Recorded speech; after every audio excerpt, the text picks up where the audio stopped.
Hello friends, welcome to Preethi's world. இப்போ நம்ம ரவா கேசரி எப்படி பண்ணுறதுன்னு பார்க்கலாம். அதுக்கு ஒரு கடாயில் 2 டேபிள் ஸ்பூன் நெய் ஊற்றிக்கோங்க. நெய் நல்லா சூடானதும் அதில் ஒரு 10 முந்திரி பருப்பு சேர்த்துக்கோங்க. இது வந்து நல்லா லோ ஃப்ளேமில் வச்சு ஃப்ரை பண்ணணும். கோல்டன் ப்ரௌன் ஆகிற வரைக்கும் ஃப்ரை பண்ணணும்.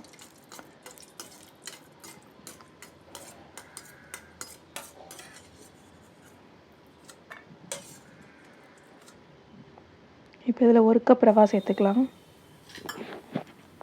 ரவையும் நல்லா லோ ஃப்ளேம்லேயே வச்சு ஃப்ரை பண்ணுங்கள். ரவை வந்து நல்லா வாசனை வர வரைக்கும் வறுத்துக்கணும்.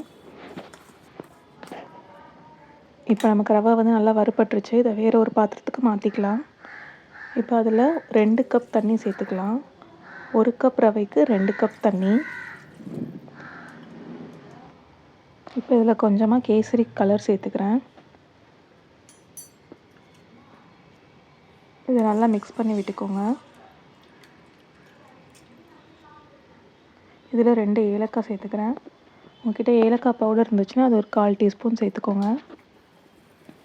இப்போ தண்ணி நல்லா கொதிச்சிருச்சு. இப்போ இதை லோ ஃப்ளேமில் வச்சுட்டு நம்ம வறுத்து வச்சுருக்க ரவையை கொஞ்சம் கொஞ்சமாக சேர்த்து மிக்ஸ் பண்ணிக்கணும்.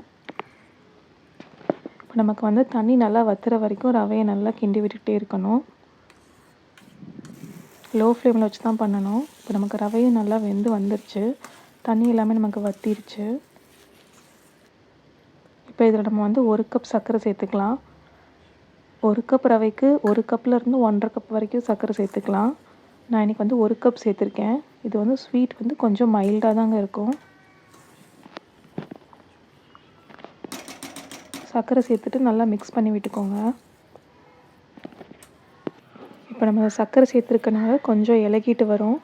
இதில் வந்து நமக்கு ரவை கட்டி கட்டியாக வரும். அப்போ நம்ம கரண்டியை வச்சு மிக்ஸ் பண்ணிக்கிட்டே இருந்தோம்னா அந்த கட்டி இல்லாமல் வந்துடும். நான் அதில் 1 டேபிள் ஸ்பூன் நெய் சேர்த்துக்கிறேன். நெய் சேர்த்துட்டு நல்லா கலந்து விட்டுக்கோங்க.